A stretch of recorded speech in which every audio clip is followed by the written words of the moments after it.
The Apollo program is often reduced to a single iconic image, a bootprint in lunar dust. But that image hides the scale of what Apollo actually was. This was not one mission or one technological leap. It was a national system built at high speed, where politics, engineering, industrial production, and public attention all had to move together.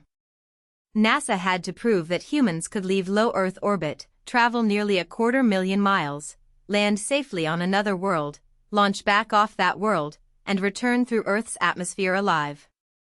Every step carried mission-ending risk. The challenge was so large that Apollo became a stress test of how a modern state organizes knowledge and resources under a deadline. To understand why Apollo still matters, we have to look beyond celebration and into structure, how this effort was conceived, why it almost collapsed, how it succeeded, and what its successes and limits still teach us about ambitious exploration today. Apollo's decisive push came from President John F. Kennedy's May 25, 1961 address to Congress, where he set a clear objective: land a man on the moon and return him safely to Earth before the decade ended. That wording was crucial.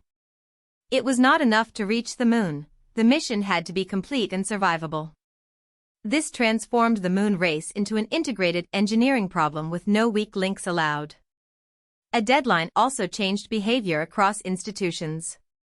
NASA, contractors, and government agencies could not rely on abstract ambition. They needed concrete milestones, accountable schedules, and systems that could be tested phase by phase.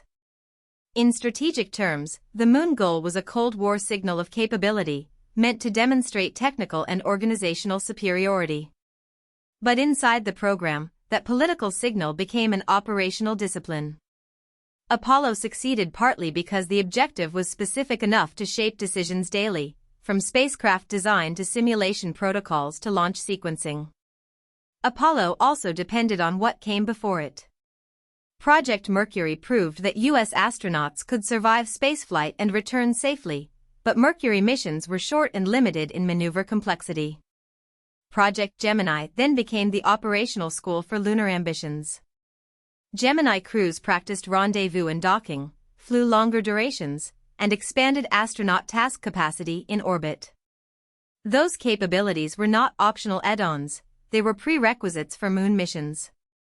Apollo's mission profile required spacecraft to separate, maneuver, and reconnect under tight constraints. It required crews and controllers to manage systems over days, not hours. It required confidence that humans could perform under fatigue and uncertainty while still executing exact procedures. The reason Apollo could move from concept to credible plan was that Mercury and Gemini had already converted many unknowns into workable techniques.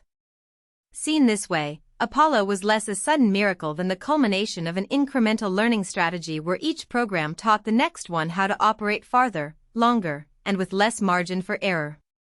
That strategy was tested brutally in 1967 with the Apollo 1 cabin fire, which killed Gus Grissom, Ed White, and Roger Chaffee during a pre-launch ground test.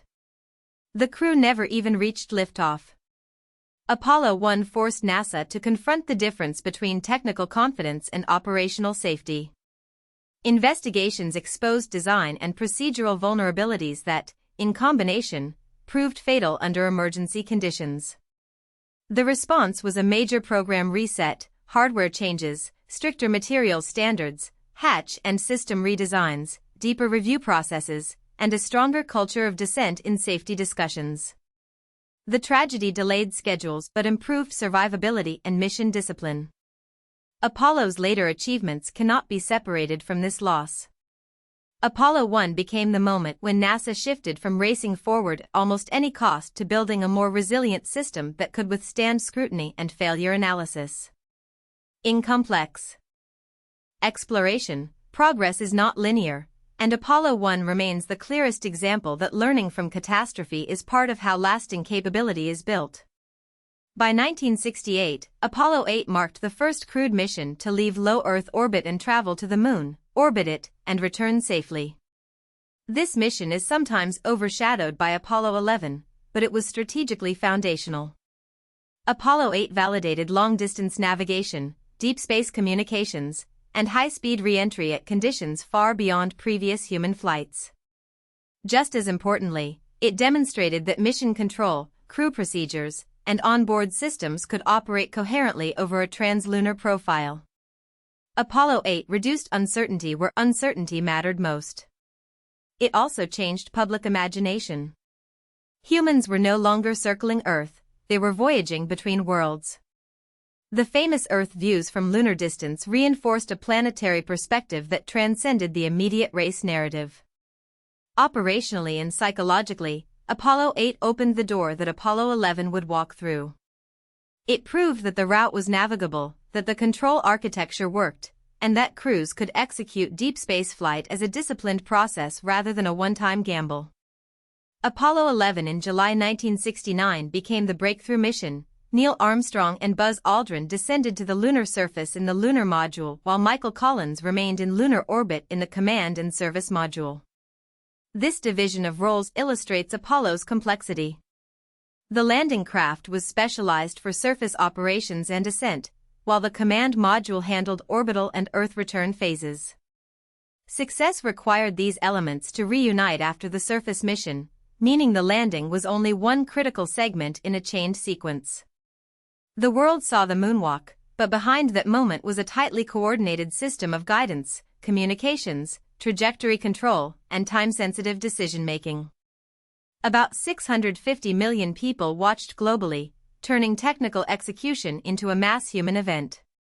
Yet Apollo 11's real significance lies in reliability under pressure. NASA executed a mission architecture with little margin for major error and still achieved return safety. Apollo was never about touching the moon alone, it was about proving repeatable deep space mission competence from launch to splashdown. After Apollo 11, 5 more Apollo missions successfully landed astronauts on the moon, with Apollo 17 in December 1972 as the last. In total, 12 humans walked on the lunar surface across 6 landing missions. These later flights are essential to Apollo's credibility as an exploration program rather than a symbolic stunt. Repeated missions enabled broader surface operations, richer sample collection, and better use of lunar time for geological objectives. The shift from first landing drama to sustained fieldwork is where Apollo generated durable scientific value. Instead of proving that a landing was possible once, NASA demonstrated that lunar operations could be conducted multiple times with increasing operational confidence. That progression matters because exploration advances through repetition and refinement. A single success can inspire, but a sequence of successful missions builds methodology. Apollo's later landings showed that teams could improve planning, logistics, and science priorities mission over mission, strengthening the case that human presence in deep space can produce compounding returns when programs are allowed to mature. Apollo 13, launched in 1970, never landed on the moon because an oxygen tank explosion crippled the Command and Service module during transit. The mission instantly shifted from exploration to survival. The crew used the lunar module as a lifeboat, while mission control engineered procedures to preserve power, manage life support constraints, and guide a safe return trajectory. Apollo 13 is often remembered as a dramatic near disaster, but its deeper value is what it revealed about system resilience. Apollo had robust hardware, yet this crisis showed that human spaceflight also depends on adaptive problem-solving under extreme uncertainty. Pre-planned checklists were necessary but not sufficient. Teams had to improvise within physical limits and still maintain discipline. The safe return proved that mission architecture included not only machines but organizational intelligence distributed across astronauts and ground controllers. Apollo 13 therefore expanded Apollo's legacy. Beyond landing capability, it demonstrated that human crews and mission systems could absorb severe failure and still complete the most important objective, bringing everyone home alive. Apollo's scientific legacy is anchored in what came back to Earth, around 842 pounds, or 382 kilograms, of lunar material. Those samples transformed lunar science from remote observation into laboratory analysis. Researchers could date rocks, map compositional differences, and reconstruct aspects of the moon's geological history, including impact processes and volcanic episodes. The impact was long-term because samples remain scientifically valuable as analytical tools improve. Decades after collection, new methods still extract fresh information from Apollo materials.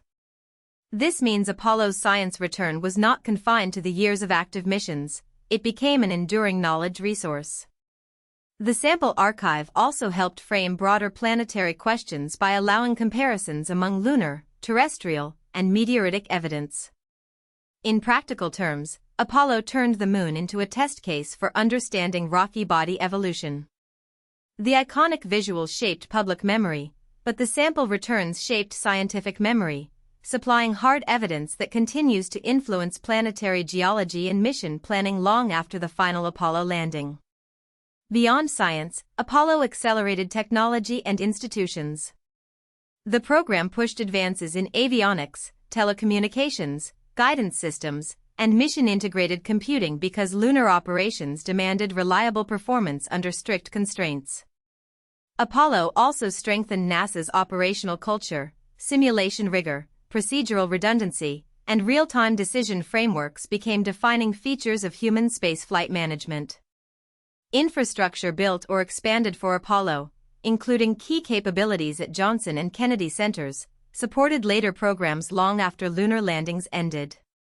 Apollo hardware families also fed follow-on efforts, including Skylab missions in 1973 and 1974 and the Apollo-Soyuz test project in 1975, a symbolic and practical cooperation with the Soviet Union. This transition from rivalry to limited partnership underscores Apollo's broader geopolitical arc. A program born in competitive urgency eventually contributed tools for collaboration. So Apollo's influence extends beyond moon missions themselves. It changed how large technical systems are built, tested, and operated, and it left institutional capacity that shaped subsequent decades of U.S. and international human spaceflight. Despite technical success, Apollo did not continue at full scale. After Apollo 11 fulfilled Kennedy's deadline objective, political momentum declined and budget priorities shifted. NASA had enough hardware for additional planned lunar landings, and there were ambitions for deeper geological and astrophysical exploration, but funding cuts canceled 3 missions. This reveals a core tension in exploration policy. Peak symbolic achievements are easier to finance than sustained, incremental scientific campaigns. Capability alone does not ensure continuity. Even with trained teams, functioning systems, and proven flight architecture, programs depend on public attention, legislative support, and strategic framing that justifies long-term spending. Apollo's early end was therefore not a technical failure, it was a commitment failure at the policy level. The lesson is sobering and relevant. Building the ability to reach another world is one challenge, maintaining that effort across changing political cycles is another. Apollo proved what could be done quickly under pressure, but it also showed how quickly momentum can dissipate once the headline objective is met. For decades after Apollo, humans remained in low Earth orbit. That long pause highlights how extraordinary Apollo was and why Artemis now carries such symbolic weight as a successor framework. Artemis aims to return humans to lunar space and eventually the surface, but its true test is sustainability. Apollo's history offers both inspiration and warning. It proves that clear goals plus integrated execution can achieve outcomes that seem impossible. It also shows that without durable political and financial alignment, even successful architectures can stall.